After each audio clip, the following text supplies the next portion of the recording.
नमस्कार मित्रों। तो मित्रों, हमने भगवद गीता के अंतिम अध्याय जो कि भगवद गीता का 18वां अध्याय है उसका अध्ययन भी समाप्त कर लिया है। और आज के वीडियो में मैं आपको इस अध्याय से संबंधित एक परीक्षा प्रदान करूंगा। और जैसा कि मैंने आपको सभी अध्याय के समापन में कहा है कि ये जो परीक्षा है ये हम आपको प्रदान करते हैं ताकि आप इस अध्याय की जो शिक्षाएं हैं उनको एक बार पुनः दोहरा सकें। और इस प्रकार से यदि आप इन शिक्षाओं को दोहराएंगे तो ये जो शिक्षाएं हैं ये आपके साथ एक लंबे समय तक रहेंगी।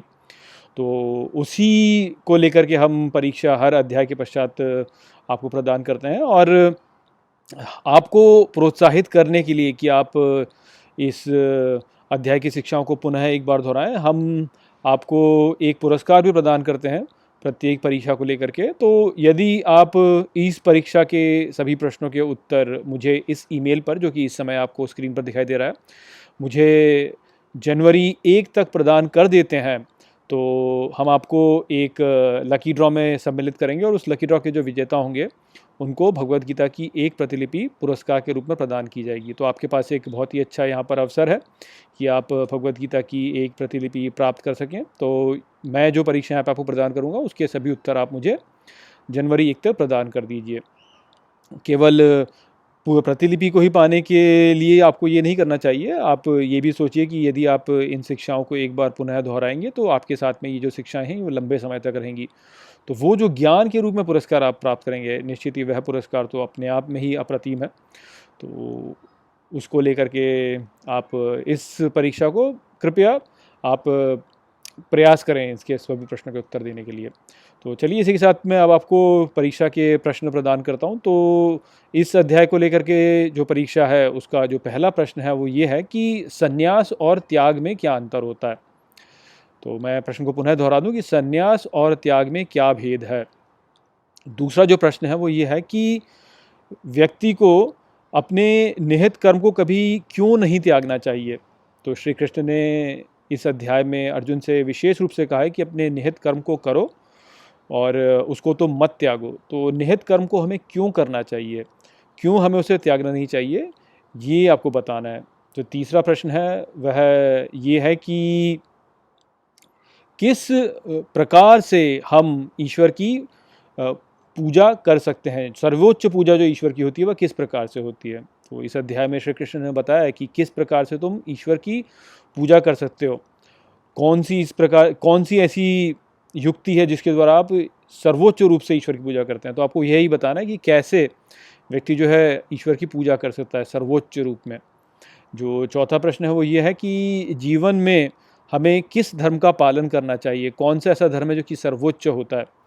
तो मैं प्रश्न को पुनः दोहरा दूं कि भगवद गीता के अंत में जब श्री कृष्ण जो है अपने सभी शिक्षाओं का सार अर्जुन को बताते हैं तो वे कहते हैं कि एक धर्म है जिसको तुम पालन करो, बाकी सभी धर्मों को तुम त्याग सकते हो। तो वो कौन सा धर्म है जिसका हमें पालन करना चाहिए, उसके बारे में आपको इस प्रश्न में बताना है। जो पांचवा प्रश्न है वो ये है कि भक्ति का मार्ग जो होता है, क्या उससे हम श्री कृष्ण का सर्वोच्च प्रेम प्राप्त कर सकते हैं या ज्ञान के मार्ग से हम श्री कृष्ण का सर्वोच्च प्रेम कर सकते हैं।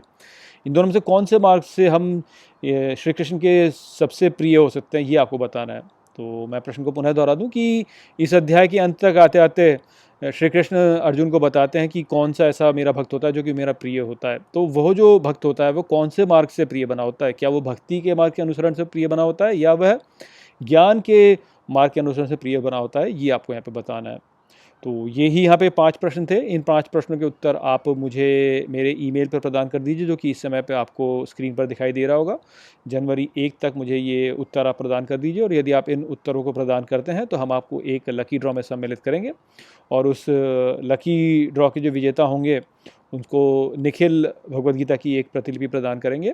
तो निखिल को बहुत बहुत धन्यवाद कि वो इस कार्य को कर रहे हैं और इस कार्य के द्वारा आप सभी को भगवद गीता की जो शिक्षाएं हैं उनको पुनः एक बार दोहराने के लिए प्रोत्साहित कर रहे हैं, जिसके द्वारा आप इन शिक्षाओं को अपने साथ लंबे समय तक रख पाएंगे। तो चलिए, इस प्रकार से गीता का पूरा अध्ययन जो है वो हमारा समाप्त होता है। और अब इस वीडियो के पश्चात मैं कुछ सप्ताहों के लिए थोड़ा विश्राम लूँगा और उस विश्राम के पश्चात देखते हैं कि मैं किस विषय पर अगला वीडियो अपना लेकर के आता हूँ। आप भी कुछ सुझाव दे सकते हैं। वैसे मुझे लगता नहीं है कि मैं सभी सुझावों को लूँगा। मेरे को जो मेरे को ग्रंथ अच्छा लगता है मैं उसी को साझा करना आरंभ करूँगा। तो देखते हैं कि कौन-सा ग्रंथ मैं आरंभ करता हूँ, किंतु कुछ समय में मैं किसी अन्य ग्रंथ के साथ में अपने वीडियोज़ को पुनः आरंभ करूँगा। तो यहाँ पे हमने गीता का यह संपूर्ण अध्ययन समाप्त कर दिया है। हो सकता है कि मैं इन वीडियोज़ को एक साथ जोड़ करके पूरे अध्याय को लेकर के भी वीडियो प्रस्तुत करूँ, किंतु वो फिर मैं देखूँगा कि मैं करना चाहता हूँ कि नहीं करना चाहता हूँ। तो वो भी कर सकते हैं। पर मैं किसी अन्य ग्रंथ को अवश्य ही उठाऊँगा और उसको लेकर के कुछ नए वीडियोज़ आपके सामने रखूँगा। तो चलिए फिर इस के साथ में गीता का जो अध्ययन है वो हमारा यहाँ पे समाप्त होता है। और मुझे बहुत आनंद आया इन सभी वीडियोज़ को बनाने में, और आप सबका बहुत बहुत धन्यवाद कि आप सब ने मेरे साथ में इन वीडियोज़ को देखा, इन शिक्षाओं को आपने मेरे साथ में सुना और बहुत ही धैर्य के साथ में देखा। और आपके जो देखने के व्यूज़ थे उसके द्वारा मुझे बहुत प्रोत्साहन मिला, और मैं इस अपने यात्रा को ऐसे ही चलाता रहा। तो चलिए फिर मैं आपसे अगले वीडियो में मिलूँगा। नमस्ते।